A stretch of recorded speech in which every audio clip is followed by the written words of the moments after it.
Merci beaucoup d'avoir accepté de témoigner pour les externes. Donc, je te laisse te présenter. Eh ben, merci à toi déjà de m'avoir contacté et puis qu'on puisse faire ça ensemble. Donc moi, je m'appelle Adrien Blanc, j'étais externe à Saint-Étienne et là, j'ai du coup terminé. J'ai passé mon ECN en juin 2023 et je vais faire de l'ophtalmologie à Grenoble. J'ai choisi ma spécialité il n'y a pas longtemps. Voilà. Trop cool. Je vais commencer à te poser quelques questions. Donc, en- comment tu as vécu ta P2D1? Alors ma P2D1, je l'ai vécu vraiment très bien parce qu'on sortait de la PACES et on sortait du travail voilà, acharné en première année. Et puis aussi très bien parce que du coup, c'était les 2 années où j'ai pu m'engager dans beaucoup, beaucoup de projets, où j'ai fait l'équipe d'élus dès la deuxième année, il y avait les élections. Ensuite, j'ai fait les petites mains à l'asso, j'ai fait trésorier au local. Et ensuite, je suis parti sur une césure à l'ANEM où j'étais trésorier aussi. Donc, c'était 2 années, on va dire, assez vastes sur l'engagement associatif. Euh, j'en reparlerai un peu après de ce que ça apporte l'engagement associatif, mais très, très, très vraiment une super période. Et puis après, la P2D1, c'était aussi le moment du coup où on se fait vraiment des potes en médecine. Parce qu'en PACES, moi j'étais assez seul, disons, quand je travaillais. Et du coup, on redécouvre vraiment un monde, quoi. Donc, ouais, vraiment une très bonne période, la P2 et la D1. Aussi, il y avait le master, enfin, j'ai fait un DU pré-master. Donc, c'était en 2 ans, c'était la P2 puis la D1. Ensuite, il y avait un mémoire en D1. Donc, en fait, on découvre énormément de choses, plus les quelques stages à l'hôpital. Et puis, on n'est pas encore externe à devoir faire des missions, à devoir aller en stage tous les matins. Donc, c'est vraiment des années tranquilles, quoi. Trop bien. Donc, tu parlais de beaucoup d'assos. Est-ce que tu peux un peu plus détailler du coup sur ce que ça t'a apporté? En fait, l'associatif, ça apporte déjà de se connaître soi parce qu'on va travailler avec les autres. Et donc, faut apprendre un peu à se connaître, apprendre ses limites, apprendre ce qu'on peut prendre comme charge de travail en plus du reste. Et puis, du coup, ben, forcément, ça implique aussi d'apprendre à travailler avec les autres, travailler en équipe. Et ça, ben, je pense, c'est ultra important puisqu'on fait des métiers où on bosse avec des professions différentes, avec du coup, bah, quand même des sensibilités très différentes aux patients. Et donc, rien que pour ça, vraiment, même si là, c'est un peu la vision professionnelle pour l'asso, mais rien que pour ça, c'était super utile. Et puis après, voilà, encore une fois, l'asso, on rencontre des gens qui sont assez proches de nous finalement, parce qu'on s'engage pour à peu près les mêmes raisons. Et du coup, on rencontre vraiment beaucoup de gens très intéressants, quoi. Enfin, moi, en tout cas, j'ai rencontré des gens très intéressants avec l'associatif. Mm. C'est vrai que c'est un cadre propice pour les rencontres. Mm. Tu parlais d'un master, c'était de la recherche ou... Alors, le master, c'était en 2 ans. Je ne sais pas si ça existe dans toutes les facs, en tout cas à Saint-Étienne, on fait en 2 ans le plus souvent. En fait, moi, c'était un sujet un peu particulier. C'était pas de la science fondamentale ou même de la recherche clinique comme on peut l'entendre. C'était de la science politique, mais à vrai dire, c'était plutôt de la sociologie et tourné autour de la santé, autour du domaine de la santé. Et du coup, en D1, moi, j'ai fait mon mémoire sur l'observance des traitements après la greffe rénale. Donc, j'ai bossé quand même sur un truc qui est lié à la médecine et c'était pas du tout dépaysant. Mais c'est vrai que voilà, c'est de la recherche qualitative, donc vraiment différent de tout ce qu'on fait après. Rien du tout à voir avec ce qu'on apprend en LCA, par exemple. Mais du coup, c'est une méthodologie différente qui est aussi intéressante, je trouve, dans notre métier. Et est-ce que tu as continué tout ça pendant l'externat ou tu as tout arrêté? Alors moi, j'ai arrêté beaucoup de choses. En fait, j'ai fait la césure avant de mon externat parce que je voulais me consacrer à l'externat vraiment pleinement, disons, et pas avoir d'autres engagements à côté, mais en fait, quand on est associatif, on a de l'expérience et après, on est toujours là avec les jeunes, enfin les jeunes les plus jeunes, pour les aider, quoi, et leur apporter notre expérience, un peu les aider, etc. Donc, j'étais vraiment moins impliqué après, au début de l'externat. Il y avait encore la fin du Covid, on gérait quelques trucs, la réserve sanitaire, des choses comme ça. Mais après, j'ai vite arrêté, quoi. Je me suis mis aux révisions et voilà. Et ce, dès la D2. Ouais, en fait, moi, c'était un peu comme à la fin du lycée où je savais qu'en rentrant en P1, j'allais devoir vraiment bosser et m'y mettre, quoi. Et donc, la D2, c'était pareil. Je savais qu'il fallait que je m'y mette et puis, j'avais pas le choix, quoi. Donc, dès la D2, vraiment, je m'y suis mis et j'ai organisé les choses pour que je sois pas débordé, quoi, par autre chose. Mm. Et bah, en parlant donc de l'externat, comment tu as vécu ces années? Alors, c'était 3 années très différentes. Vraiment, même, je trouve que ça concerne beaucoup de choses, même la méthode de travail, on va en parler.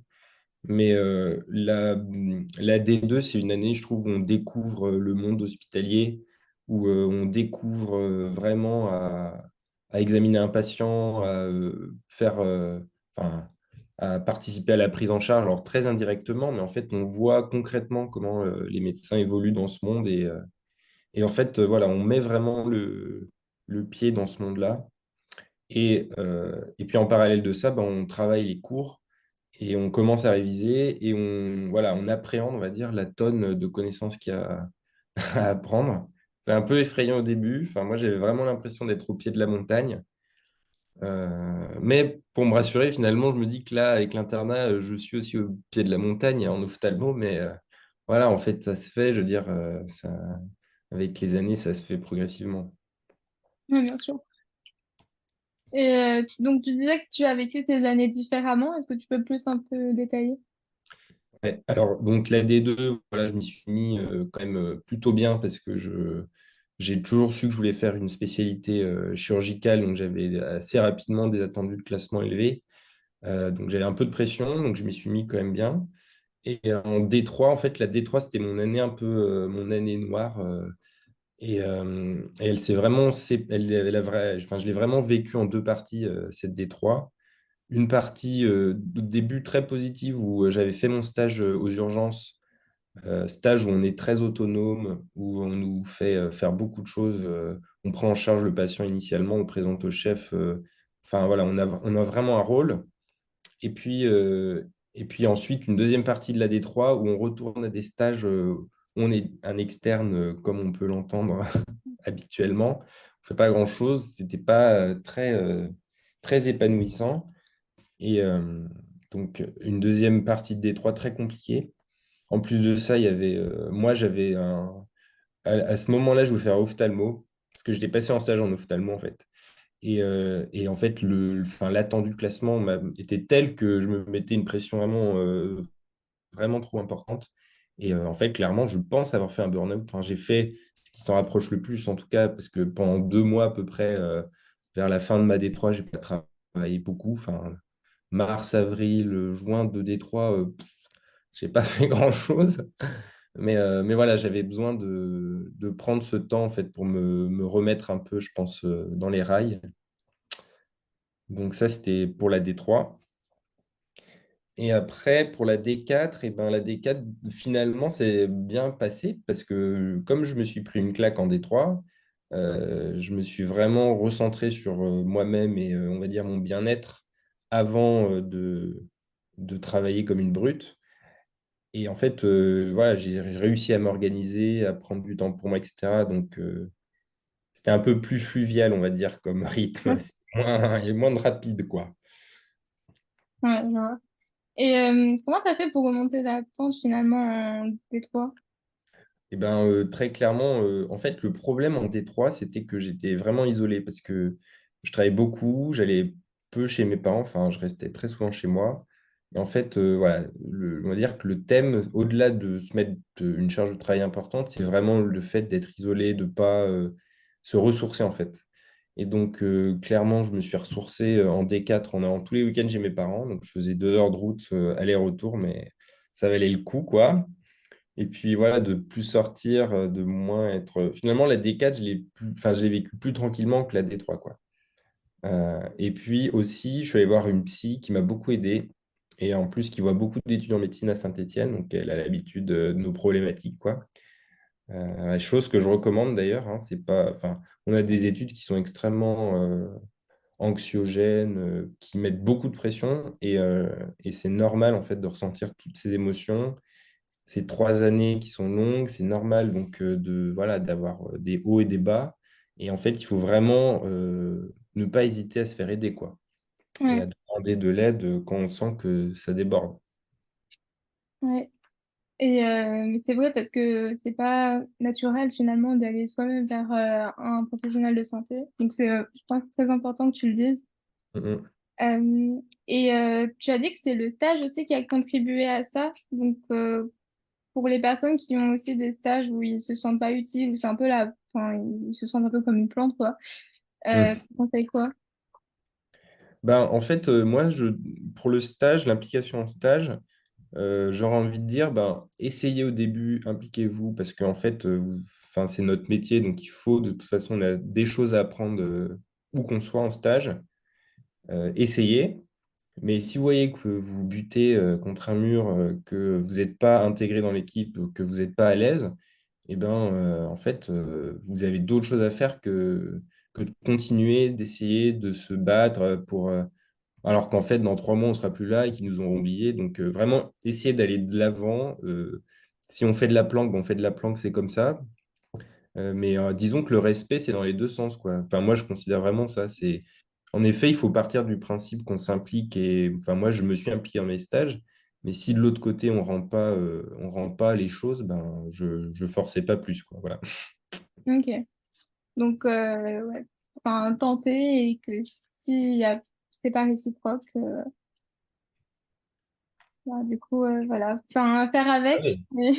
Ouais, après, il y a des stages, moi j'en ai vécu aussi, c'est très compliqué, on peut pas partir, on nous sollicite beaucoup pour des tâches qui sont pas, qui sont ingrates. Et en fait, disons, les tâches ingrates, on en aura toujours dans notre métier, mais c'est des tâches ingrates qui sont derrière pas récompensées par de l'enseignement ou voilà. Donc, donc après, je pense qu'il faut vraiment se concentrer sur l'idée que c'est transitoire, que si on est avec des co-externes, bah, ça aide aussi à passer le cap, on va dire, mais voilà. Et en parlant de stages, est-ce que tu en as déjà eu enfin des stages un peu planques ou Alors moi, en D4, comme tous les D4 de France, je pense, j'essayais d'avoir des stages planques. Et en effet, j'ai eu des stages planques. Nous, on a un algorithme de stage, donc c'est pas au mérite, enfin, c'est un algorithme qui travaille pour nous attribuer. Donc j'ai eu pas mal de chance, mais finalement, j'allais en stage au moins tout le matin, quoi. Et j'ai eu enfin, il n'y avait pas de jour où je faisais sauter, ou alors c'était en accord avec le service, quoi, parce qu'ils savent qu'on est en D4 et qu'ils ne veulent pas nous handicaper, donc ils nous laissent partir. Mais même quand j'étais en anesthésie, par exemple, ou à Saint-Étienne, c'est un stage qui est réputé pour être planque, j'y suis quand même allé pas mal, j'y suis pas mal allé justement pour apprendre à maîtriser un peu les gestes de base, l'intubation, la ventilation, la perfusion, des choses comme ça, sachant que je voulais être chirurgien et que j'avais envie voilà, de savoir un peu quel était leur métier en fait et comment ça se passait de l'autre côté du champ. Ouais. Voilà. et bah, tu conseilles de choisir des stages planques en D4 ou pas finalement? Alors, pour la R2C, je dirais que non, parce que finalement, ils vont préparer les Écosses et qu'ils ont besoin justement d'être en stage et d'avoir des stages formateurs. Donc, pour les D4 actuels, enfin, qui sont pour la réforme, je dirais non. Mais après, en fait, enfin, bah, je dirais que pour la D3, quoi, ils vont préparer leur EDN. À mon avis, il faut pouvoir travailler à côté. Mais le problème, c'est que en même temps, en étant en stage, on apprend des choses, on a une culture médicale qui nous vient. Et en fait, je pense que c'est une question d'équilibre, quoi. Vraiment, l'externe, quand il est dans cette situation, il se pose la question. À mon avis, il doit essayer de jauger, de se dire, bon, j'y vais un peu quand même, j'essaie d'apprendre des trucs, ça peut me servir. Et en vrai, les situations concrètes qu'on voit en stage, des fois, elles peuvent vraiment nous débloquer au concours, quoi. Mais de l'autre côté, en même temps, on n'a pas un temps illimité pour apprendre tous nos livres, donc il faut pouvoir aussi travailler, quoi. Ok, donc trouver peut-être un juste milieu. Ouais, c'est vraiment l'équilibre, je pense. Parce que moi, j'encourage pas la désertion des stages, hein. Je pense vraiment que ça nous apprend, enfin, ça nous apprend à être médecin. termes de posture, quoi, et puis surtout la culture médicale, quoi.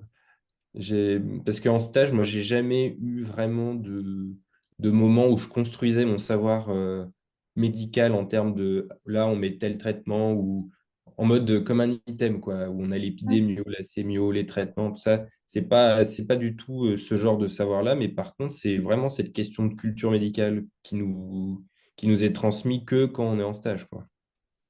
ouais. Aussi, bah, le contact avec le patient. Oui, euh, exactement. C'est ça la façon de se positionner, de parler à un malade, enfin, aux familles aussi, toutes ces choses-là, quoi. mm. En fait, le problème, c'est que ça relève un peu plus de la pratique future plutôt que le concours. Du coup, c'est pour ça que c'est un Oui. peu... Bah, en fait, oui et non, parce que finalement, avec les Écosses, la grille des Écosses fait que, il va y avoir vraiment une prise en compte de la posture du candidat, avec des points qui seront attribués si le candidat il est dans une posture, on va dire, professionnelle, en fait. Mm. Donc, pour le coup, ça, c'est plutôt positif. La réforme, elle a beaucoup de torts, et je n'ai pas spécialement envie d'en parler. Elle a beaucoup de torts, mais je pense que pour la question des compétences, en tout cas, c'est une approche qui est assez saine, je pense,